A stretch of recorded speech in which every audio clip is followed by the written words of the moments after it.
वंदे संस्कृत मातरम। सर्वेभ्यः नमो नमः। आप सभी का हमारे YouTube चैनल संस्कृत सुधा पर बहुत बहुत स्वागत है। आज हम पाठ्य पुस्तक संस्कृत रुचिरा कक्षा 7वीं के षष्ठः पाठः यानी 6वां पाठ, जिसका नाम है सदाचारः।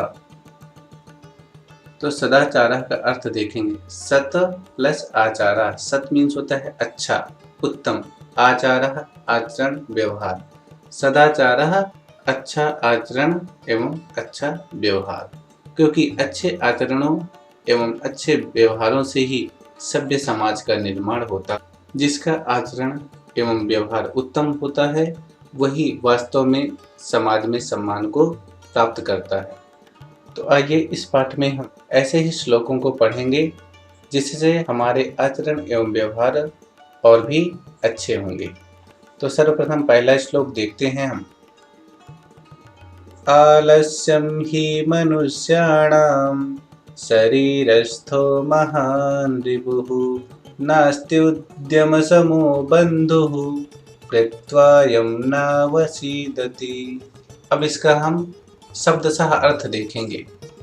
आलस्यम आलस्य ही निश्चित रूप से, मनुष्याणाम यानी मनुष्य के, शरीरस्थो शरीर में रहने वाला, महान सबसे बड़ा, रिपुः यानी शत्रु। तो यहाँ पर हम देखेंगे अर्थ ही। सर्वप्रथम ही का लेंगे अर्थ। ही यानी निश्चित रूप से, मनुष्याणाम मनुष्य के, शरीरस्थ शरीर में, स्थित यानी शरीर में रहने वाला, क्या, आलस्य उसका महान रिपु सबसे बड़ा शत्रु है। तो निश्चित रूप से मनुष्य के शरीर में रहने वाला जो आलस्य है वह उसका सबसे बड़ा शत्रु है। मनुष्य के शरीर में रहने वाला आलस्य उसका सबसे बड़ा शत्रु है। नास्ति उद्यम समो बंधुः। उद्यम समः बंधुः नास्ति। उद्यम मीन्स होता है परिश्रम, परिश्रम के समान, बंधु यानी सहायता करने वाला, सहायक, भाई, नास्ति नहीं है। परिश्रम के समान सहायता करने वाला भाई नहीं है। यम कृत्वा नावसीदति। यम शब्द से हम लेंगे परिश्रम, उद्यमम यानी परिश्रम को। तो यम कृत्वा यानी परिश्रम करके, नावसीदति अवसीदति न यानी मनुष्य कभी भी दुखी नहीं रहता। यम कृत्वा अवसीदति न यानी परिश्रम करके मनुष्य कभी भी दुखी नहीं रहता है। तो इसका एक बार हम पूरा अर्थ देख लेंगे। निश्चित रूप से मनुष्य के शरीर में रहने वाला जो आलस्य है उसका महान रिपु यानी सबसे बड़ा शत्रु है। परिश्रम के समान बंधु सहायता करने वाला नहीं है। परिश्रम को करके मनुष्य कभी भी दुखी नहीं रहता। इसलिए इस श्लोक से हमें शिक्षा भी मिलती है कि मनुष्य को आलस्य नहीं करना चाहिए। और दूसरी लाइन में ये भी बताया गया है कि परिश्रम करना चाहिए, क्योंकि यदि हम परिश्रम करेंगे तो जो कुछ भी चीज यानी हम प्राप्त करने की आकांक्षा, इच्छा रखेंगे वो सारी चीजें हमें प्राप्त होंगी। जिसका अर्थ आपके समक्ष ये रहा।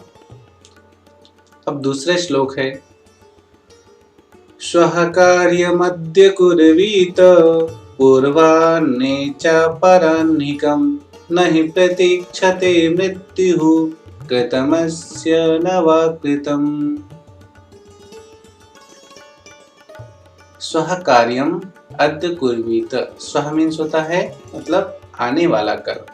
तो आने वाले कल के कार्यम काम को, अद्य कुर्वीत, अद्य मीन्स आज, कुर्वीत करना चाहिए यानी कल, आने वाले कल के काम को आज करना चाहिए।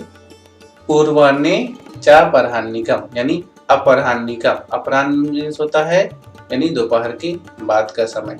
तो यानी दोपहर के बाद के समय का कार्य पूर्वाह्ने यानी दोपहर से पहले ही कर लेना चाहिए, क्योंकि नहीं प्रतीक्षते मृत्युः।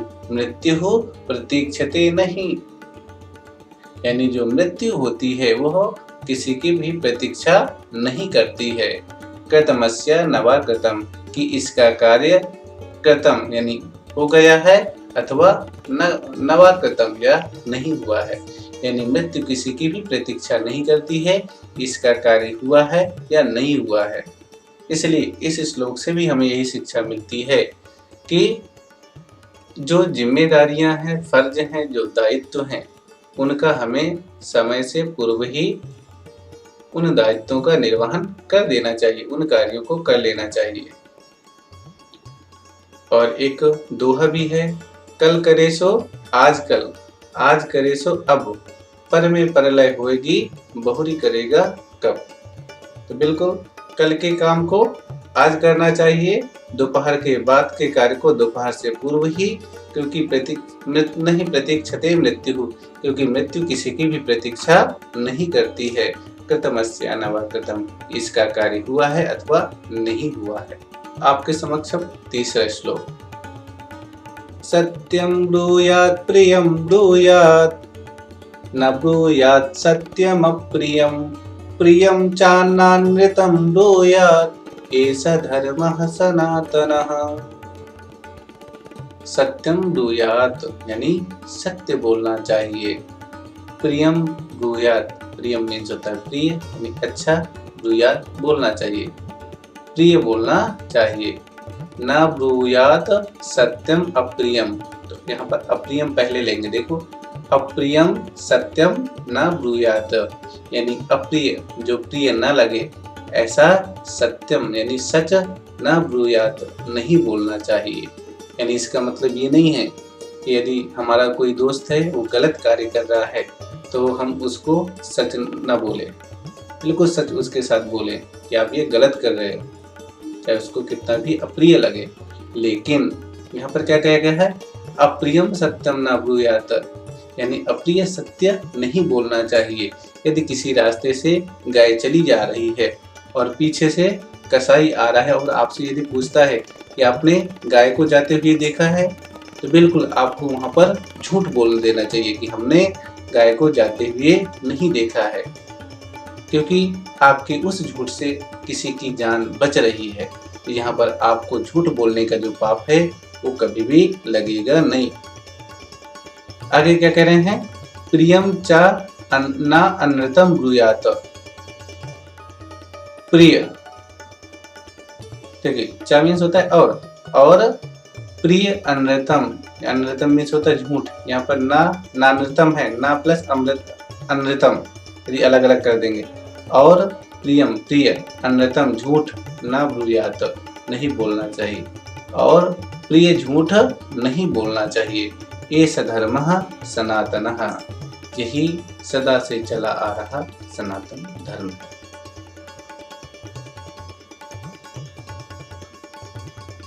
अब हम चौथे श्लोक को देखेंगे, सर्वदा व्यवहारे स्यात् औदार्यं सत्यता तथा, ऋजुता मृदुता चापि कौटिल्यं न कदाचन। सर्वदा हमेशा, व्यवहारे व्यवहार में, स्यात् होनी चाहिए, औदार्यम उदारता, सत्यता सच, तथा और, ऋजुता सच्चाई, मृदुता सरलता, चापी और भी, कौटिल्यम कुटिलता यानी बुरी भावना, ना नहीं, कदाचन कभी भी। इसका हम अन्वय के आधार पर अर्थ, व्यवहारे सर्वदा औदार्यम तथा सत्यता स्यात्। देखिए इसका अर्थ हम ऐसे लगाएंगे, व्यवहारे व्यवहार में, औदार्यम उदारता, तथा सत्यता यानी सत्य, सर्वदा स्यात् हमेशा होना चाहिए। यानी व्यवहार में उदारता और सत्यता सदैव होनी चाहिए।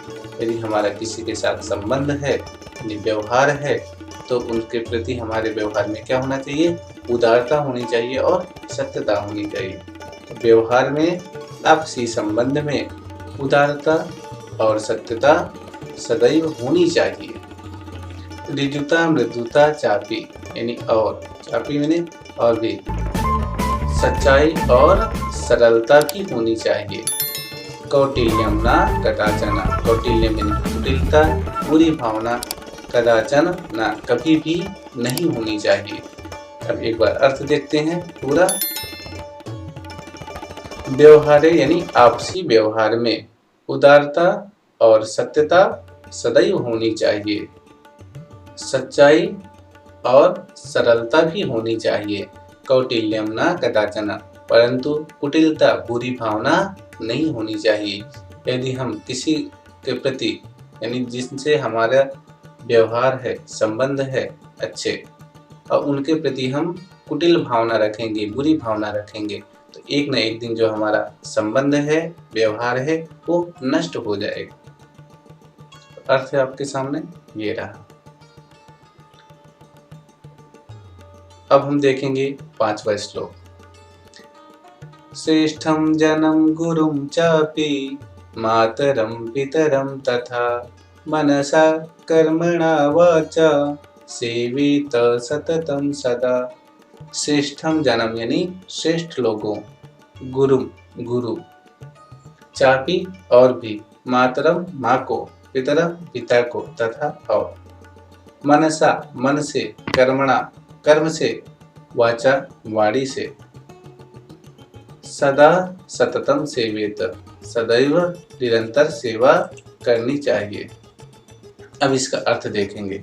श्रेष्ठम जनम श्रेष्ठ लोगों, गुरु गुरु, और मातरम पितरम यानी और माता पिता की, श्रेष्ठ लोगों, गुरु और माता पिता की, मन मनसा यानी मन, कर्मणा कर्म और वाणी से यानी मन कर्म वाणी से, सदा सदैव सततम सेवेत सदैव निरंतर सेवा करनी चाहिए। तो पूरा इस श्लोक का अर्थ एक बार देखें। श्रेष्ठ लोगों, गुरु और माता पिता की मन कर्म और वाणी से सदैव निरंतर सेवा करनी चाहिए। सदा सततम सेवेत सदैव निरंतर सेवा करनी चाहिए। ये नहीं कि आज मन वाणी और कर्म से आज इनकी सेवा कर दिए और कर्म से इनके प्रति गलत भावना रहे, ऐसा नहीं। सदैव सदैव निरंतर हमेशा उनकी सेवा करनी चाहिए। क्योंकि गुरु और माता पिता जो अपने बच्चों पर, अपने छात्रों पर उपकार करते हैं, उस उपकार को कभी भी चुकाया नहीं जा सकता है। इसका अर्थ इस प्रकार से है। 6वां श्लोक आपके सामने ये रहा। मित्रेण कलहं कृत्वा न कदापि सुखी जनः इति ज्ञात्वा प्रयासेन तदेव परिवर्जयेत्। मित्रेण यानी मित्र से, अपने दोस्त से, कलहं यानी झगड़ा, कृत्वा करके, कदा जनः कदापि सुखी न भवति यानी मित्र से कलह यानी झगड़ा कृत्वा करके, जनः मनुष्य, कदापि सुखी न कभी भी सुखी नहीं रह सकता है। मित्रेण कलहं कृत्वा न कदापि सुखी जनः यानी मित्र के साथ झगड़ा करके, जनः मनुष्य, कदापि कभी भी सुखी नहीं रहता है। मित्रेण यानी मित्र से, कलहं झगड़ा करके, कृत्वा का अर्थ होता है करके, कलह झगड़ा, कृत्वा करके, जनः मनुष्य, कदापि कभी भी सुखी न यानी सुखी नहीं रहता। मित्र के साथ झगड़ा करके मनुष्य कभी भी सुखी नहीं रहता। इति ज्ञात्वा ऐसा जानकर, ऐसा समझकर, प्रयासेन प्रयत्न पूर्वक, तदेव परिवर्जयेत् तदेव यानी कलहेन परिवर्जयेत् यानी कलह को छोड़ देना चाहिए। इति ज्ञात्वा प्रयासेन तदेव परिवर्जयेत् ऐसा जानकर, प्रयासेन यानी प्रयत्न पूर्वक, तदेव झगड़े को, परिवर्जयेत् झगड़े से बचना चाहिए, उसको झगड़े को छोड़ देना चाहिए। यदि हमें पता है कि यदि हम मित्र से झगड़ा करेंगे तो हम ही को ही कष्ट होगा, दुख होगा कि हमने अपने मित्र से झगड़ा किया। इति ज्ञात्वा ऐसा जानकर, प्रयत्न पूर्वक यदि झगड़ा भी हो रहा है तो उससे हमें क्या है, बचना चाहिए, दूर हो जाना चाहिए। झगड़ा मित्र से कभी भी नहीं करना चाहिए। इसका अर्थ आपके समक्ष ये रहा। और मैं आशा करता हूँ कि आप सभी को यह वीडियो पसंद आया होगा। यदि कहीं पर किसी भी प्रकार की समस्या होती है, आप मुझे अवश्य कमेंट के माध्यम सूचित करेंगे, जिससे मैं आपकी समस्याओं का और भी समाधान कर पाऊँ। फिर मिलेंगे एक नए वीडियो के साथ। सर्वेभ्यः धन्यवादः। नमो नमः।